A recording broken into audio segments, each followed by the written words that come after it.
மணிகண்டன், கோவை குளங்கள் பாதுகாப்பு அமைப்பு. நாங்கள் கோயம்புத்தூரில் 2017 கோயம்புத்தூரில் இருக்க குளங்களை பாதுகாக்கிறது, நீர்நிலைகளை தூர்வாருது போன்ற களப்பணிகளில் தொடர்ந்து வாலண்டியர்களோட உதவியோட, தனியார் நிறுவனங்களோட உதவியோடு ஈடுபட்டு வந்திருக்கோம். இன்றைக்கி தமிழக அரசு இந்த மாமல்லங்கிற இந்த நீர்த்தேக்கம் திட்டத்தை துவங்க விழாவில் எங்களுக்கு கௌரவப்படுத்தி ஒரு அவார்ட் கொடுத்துருக்காங்க. அது ரொம்ப சந்தோஷம். இது எங்கள் கூட செஞ்ச எல்லா வாலண்டியருக்கும் இந்த விருதை சமர்ப்பிக்கிறோம். இதேபோல் தமிழக அரசுக்கும் முதல்வருக்கும் இதுக்கு நன்றி தெரிவிச்சுக்கோம். ஆதிமூலம் ஆதி ஃபவுண்டேஷன் தருமபுரியிலேருந்து வந்திருக்கிறேங்க. இன்றைக்கி முதலமைச்சரோட கையால் இந்த நீர்நிலை பாதுகாப்பு விருது நம்ம பெற்றதுக்கு ரொம்ப மற்றற்ற மகிழ்ச்சி.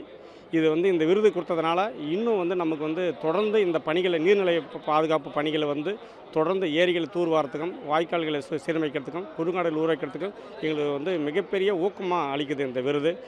இந்த விருது வழங்கிய முதலமைச்சர் அவர்களுக்கும் மனமார்ந்த நன்றியை தெரிவித்துக்கொள்ளும். 15 அடுத்த அரசு அதிகாரிகள் அவர்களுக்கும் மனமார்ந்த நன்றியை தெரிவித்துக்கொள்ளும். குறிப்பாக எங்களுடைய மாவட்ட ஆட்சித்தலைவர் சதீஷ் அவர்களுக்கும் மனமார்ந்த நன்றியை தெரிவித்துக் கொள்கிறேன்.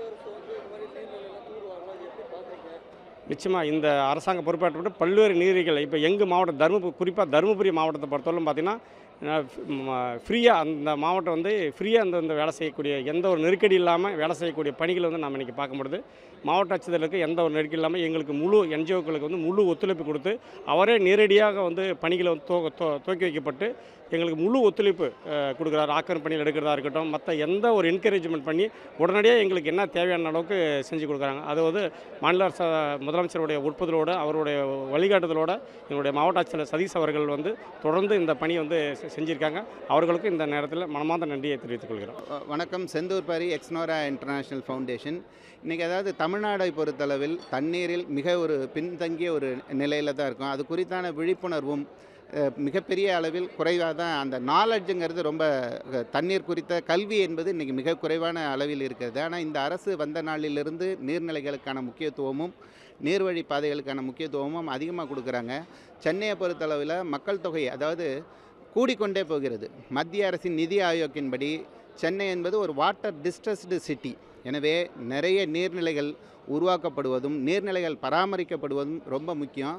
இதில் பெரும்பாலும் இதுவரை பார்த்திங்கன்னா அரசு தவிர பிற நிறுவனங்களை இதுவரை அதில்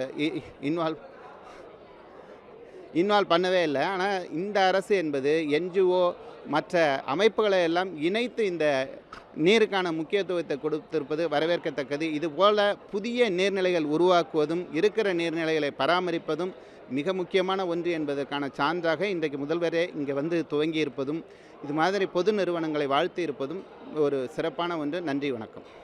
நான் குமார் துரைசாமி, திருப்பூர் வெற்றி அமைப்பிலிருந்து வருகிறேன். இன்று மாண்புமிகு தமிழக முதலமைச்சர் கையால் எங்களது அமைப்பிற்கு விருது வழங்கப்பட்டது. விருது வழங்கப்பட்டதற்கான காரணம், நாங்கள் சுற்றுச்சூழல் பணியில் கடந்த 25 வருட காலமாக இயங்கிக் கொண்டிருக்கின்றோம். நீர்நிலை பாதுகாப்பு, மரம் வளர்த்தல், இயற்கை விவசாயம் உள்ளிட்ட பல்வேறு பணிகளை கடந்த 25 வருடங்களாக முன்னெடுத்து வருகின்றோம். தமிழ்நாட்டை பொறுத்தவரை தமிழ்நாடு ஒரு தொழிலில் முன்னேறிய முதன்மையான மாநிலம் இந்தியாவிலேயே. இங்கே இருக்கக்கூடிய தொழில் வளர்ச்சியின் காரணமாக தொடர்ந்து நகரமயமாக்கல் அதிகரித்து கொண்டே வருகின்ற நிலையிலே நீர் மேலாண்மை என்பது இன்றியமையாத ஒரு பேசுபொருளாக மாறியுள்ள நிலையில் இந்த அரசு பல்வேறு திட்டங்கள் வாயிலாக நிதி மேலாண்மையை எவ்வளோ முக்கியமோ அதே போல் நீர் மேலாண்மையையும் முக்கியத்துவம் கொடுத்து செயல்படுத்தி வருகிறார்கள். அந்த வகையிலே இன்று இங்கே துவங்கப்பட்ட மாமல்லன் திட்டம் அதற்கான ஒரு எடுத்துக்காட்டாகவும் முதலமைச்சர் தனது உரையில் மேலும் பல்வேறு திட்டங்கள் அணிவகுத்து இருக்கின்றன. தமிழ்நாட்டின் நீர் மேலாண்மையை மிக விரைவிலே மிகச்சிறப்பாக முன்னெடுக்கப்படும் என்று சொன்னார். அதேபோல் நாங்கள் வெளிநாட்டு வர்த்தகம் அதிகமாக செய்யக்கூடிய ஊர் திருப்பூர். இந்தியாவின் 68% பின்னலாடை ஏற்றுமதி என்பது திருப்பூரிலிருந்து தான் நடக்கிறது. இன்று உலக அளவில் பேசுபொருளாக இருப்பது வளம் குன்றா உற்பத்தி வளர்ச்சி என்பது. தமிழ்நாடு ஏற்கனவே மிகப்பெரிய தொழில் வளம் கொண்ட ஒரு மாநிலமாக இருக்கும் பட்சத்தில் இந்த வளம் குன்றா வளர்ச்சி என்பது மிக இன்றியமையாத ஒரு நிலையில் உள்ளது. அந்த நிலையில் இது போன்ற பல்வேறு திட்டங்கள், நீர் மேலாண்மை உள்ளிட்ட மாற்று சக்தி உள்ளிட்ட திட்டங்கள் வாயிலாக தமிழ்நாடு அடுத்த கட்ட வளர்ச்சியை நோக்கி செல்லும் என்பதில் எந்தவிதமான மாற்று கருத்தும் இல்லை. எங்களை போன்ற தன்னார்வ நிறுவனங்கள் அரசிற்கு துணை நின்று அரசின் பல திட்டங்களுக்கு ஒத்துழைப்பு கொடுப்போம் என்பதை இந்த நேரத்திலே நன்றியோடு தெரிவித்துக் கொள்கிறேன். அதாவது இந்த 6வது புதிய நீர்த்தேக்கமானது இன்று மாண்புமிகு தமிழக முதலமைச்சர் அவர்களால் அடிக்கல் நாட்டப்பட்டுள்ளது. இந்த திட்டத்தின் மூலமாக 5161 ஏக்கர் பரப்பளவில் நல்ல நீர் கடலுக்கு செல்வதை தேக்கி வைத்து இதனை குடிநீராக மக்களுக்கு வழங்கக்கூடிய திட்டமாகும் இது. இதன் மூலமாக தினந்தோறும் 17 கோடி லிட்டர் நீர் வந்து வழங்கக்கூடிய திட்டமாக உள்ளது. 170 மில்லியன் லிட்டர் பெர் டே வழங்கப்படுகிறது.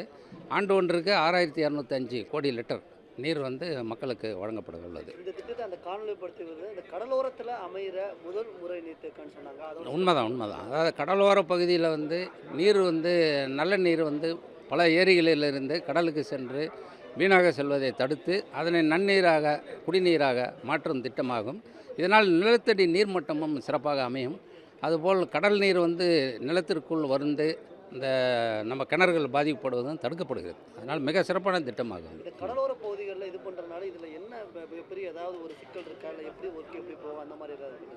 எந்த சிக்கலும் இல்லை. இதில் வந்து மீனவர்களின் வாழ்வாதாரம் வந்து மேம்பட வாய்ப்பு உள்ளது. ஏனென்றால் வந்து இந்த நீர்த்தேக்கத்தில் அமையக்கூடிய நீர் பரப்பளவு வந்து 5161 ஏக்கர் அளவுக்கு வந்து மீன் பிடிக்கக்கூடிய நீர் தேக்கி வைக்கப்படுகிறது. அது இல்லாமல் பக்கிங்ஹாம் கால்வாய் 18 கிலோமீட்டர் அளவிற்கு வந்து இந்த திட்டத்தின் மூலமாக தூர்வாரி பராமரிப்பதால் இதிலேயும் வந்து கடல் நீர் செல்லக்கூடிய வாய்ப்பு உள்ளது.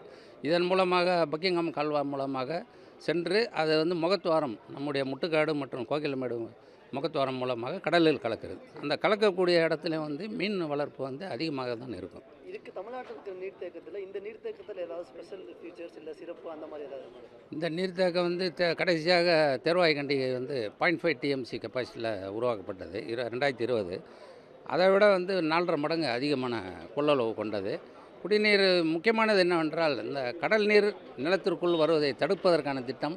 அதுபோல் நன்னீரை தேக்கி வைத்து குடிநீராக பயன்படுத்துகிறோம். செலவு வந்து 342 கோடி தான். ஆனால் கிடைக்கக்கூடிய நீரின் அளவு வந்து 6205 கோடி லிட்டர் வருடம் ஒன்று இருக்குது.